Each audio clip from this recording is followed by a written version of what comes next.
Hey guys, it's QuickyBaby and welcome back to World of Tanks. I have the pleasure of playing Tier 10 tank companies again with QSF, and I'm going to bring you some of the highlights from one of our nights. So we're playing against some stiff opposition here. They've got a lot of tank destroyers, so we want to play fast, aggressive and try and catch them in the open. And we've got to spot their Tier 10 tank destroyers before they pick us apart. Going into the town would be a disaster for our composition because of that. So we're sending our bat chats, a couple of scouts just up onto the ridgeline, and our heavy tanks are pushing aggressively over the field to try and make their way down the zero line. Now the tactic here that I'm trying to employ is to get our heavy tanks pushing along down the 0 and the 9 line. There's a lovely dip there that they can use, while our bat chats harass from this area here that you currently see me in. So I shoot through the wall, the first one just grazes the 50B, next one goes right in, and a T62A friend appears right in front of my gun.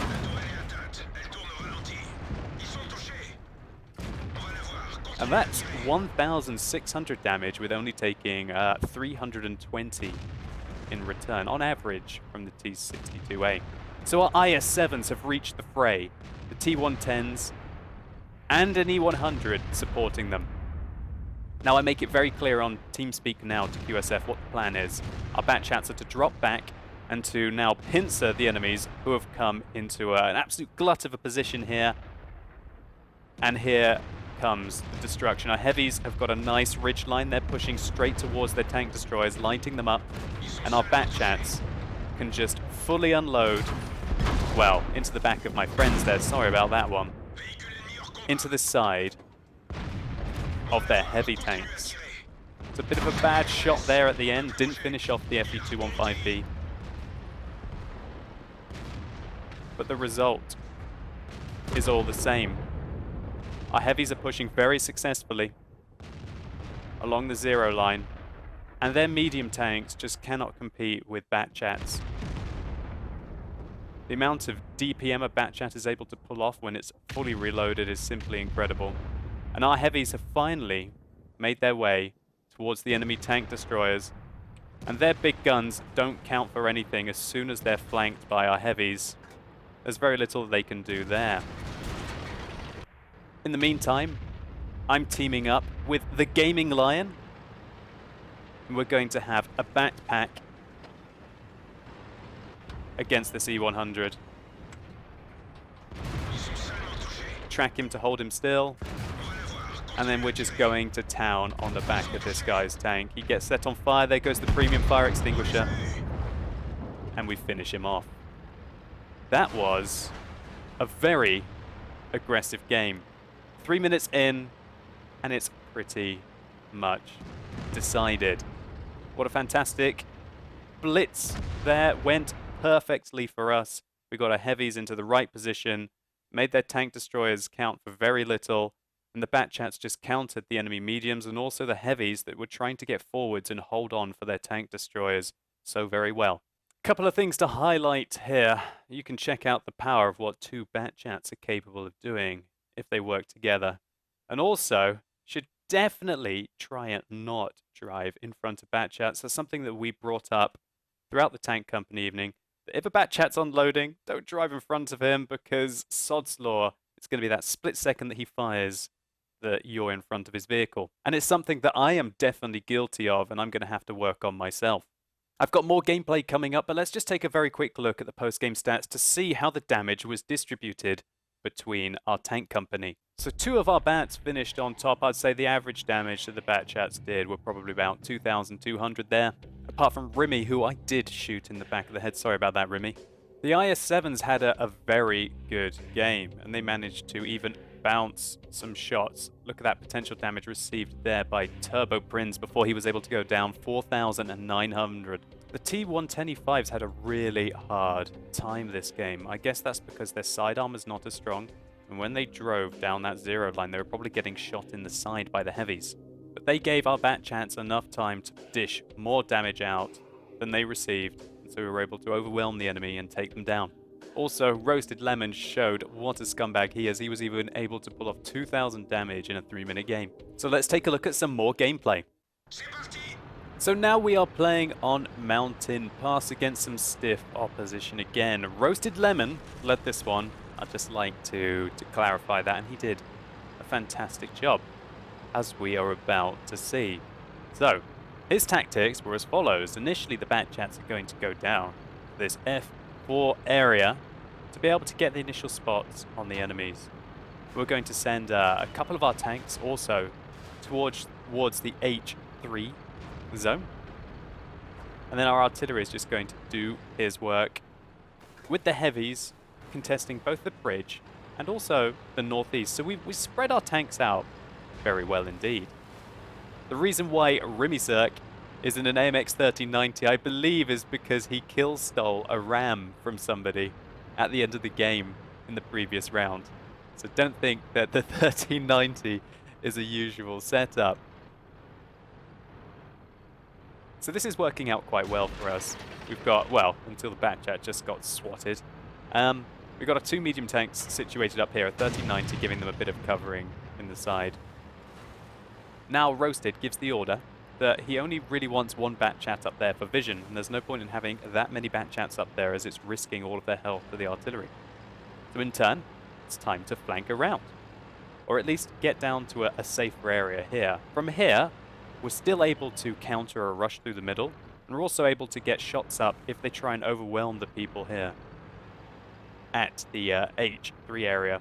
Now the thing that I was very worried about in this game is what happens if the enemies had pushed round and got this location. They'd be able to shoot all the way down through the Batchats and take out our 2 mediums.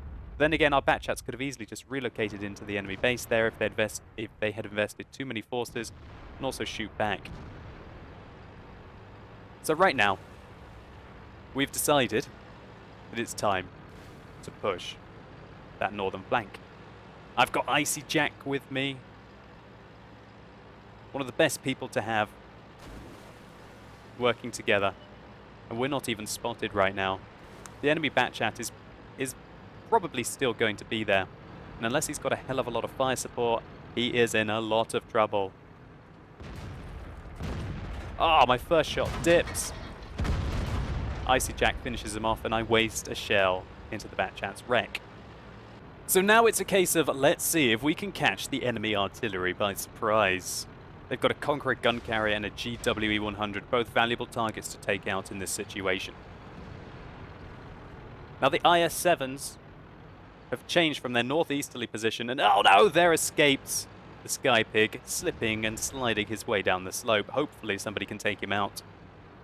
And we've got all of our Batchats now behind them. We've focused their team up into a tiny little area, and they have to react. They're pushing out. We're now getting our heavies and our medium tanks into position at the F4 area, and our Batchats simply just have to hold on here. We have 5 Batchats, mostly on full health. Miss my first. I reverse into a shot from a friendly Batchat behind and put one into him. It's 5 versus 5. But the 50B is caught completely out in the open, and Chimp UK finishes him off with a shell from base in his Object 261. And so right now the enemies are they're just caught in a crossfire. It looks like this Batchat is reloading. This 50B is doing some work, but he is losing his health. Kovson does a fantastic job here. If Kovson wasn't here, then it's very likely the enemies would have been able to push up the slope and use positions to take us out. But right now, it's about to get real. Our heavy tanks have positioned themselves in the F4 area, and we signal the attack. We have to go in now. We have to overwhelm the enemy.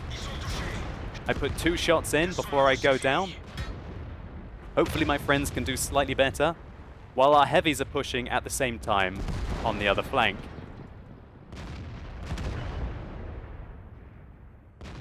Finally, our Batchats have got into that sweet situation where they've surrounded the enemy, and there's very little that they can do. Now, 3 Batchats versus 1. That's pretty much decisive, and our heavies are pushing in against the enemy's T10 E5s. Chimp UK puts in another smashing shot, taking out the Batchat that was camping on top of the hill. And that allows our Batchats to flank around into the C2 area and put side shots into the enemy heavies. Now, at one point, this game was looking rather close. But as our Batchats had a decisive role in the B2 area, they can now flank these T10 E5s in the side, and they get taken out very quickly when that happens. The engagement that we had over here, one Batchat down, a 50B down, another 50B down, an E4 and an E5 down, and we lost 2 Batchats. That was some really good work there. Some good coordination, and 2 good shots by Chimp really helped us out as well. And that's pretty much all she wrote for the enemy team. Now, Roasted Lemon led this game absolutely beautifully and took down a very worthy opponent. In retrospect, I think there's one thing that we could have done to perhaps make this game a little bit cleaner. When our heavies pushed round this corner, we lost quite a few tanks getting them into position. And we basically created 2 fights at the same time. What we probably could have done is waited with our heavies in that position for our Batchats to simply overwhelm the opponents and then to get a full reload. And then we could have pushed our heavies in with the Batchats here ready to decimate the enemy in the side. And if the enemy had come to back up their friends that were dying at this B2 area, then our heavies could have probably shot them in the side from here, as well as our artillery doing a little bit of work. But all in all, a great game. Let's just take a look at the damage breakdown. Again, our Batchats and Cyborg had a stonking game. Looks like Cyborg was able to put the gun depression of his tank to use there. This time, our IS-7 sort of struggled, and considering the position that they were in, I think they were pretty much meat shields trying to get forwards. Chimp put in a couple of good shots, securing kills, 1,500 damage done. It's always very helpful. It allowed us to turn the engagement at the north for the Batchats in our favor. So I hope you guys enjoyed this video. If you did, please consider giving it a like down below. It really helps the channel out. And if you're interested in joining an awesome community such as QSF, you want to go and check out QuickyBaby.com and hit up the forums and you can make your application. There are a whole host of clans that you can join, whether you want to just have casual play and maybe use the TeamSpeak to play platoons with like-minded individuals, or whether you want to take things seriously, participate in clan wars, and maybe pick up one of those new event tanks. I'd also like to highlight that it's not only on the European server. Soltarian does a fantastic job of leading a rapidly growing QSF community on the North American server, and they even have a Wargaming League North America's Silver team, so definitely hit them up. And if you want to see another Tier 10 Tank Company video, then simply click up here and you can go straight through to one. And if you want to see our wins and our losses and all the drama attached to them, then maybe come and check out the live stream tonight. I more or less do tank companies every Tuesday. Unless these awesome guys have got clan wars that they need to attend, which is far more important, obviously. Finally, I'd just like to highlight that this Sunday, the 21st of December, I will be fundraising throughout a streaming marathon, 12-hour stream this Sunday for 2 awesome charities, Cancer Research and also Special Effect. And you're going to be finding out more about Special Effect in an upcoming video. Anyway, guys, as always, thank you so much for watching. You've been epic, and hopefully I'll see you soon.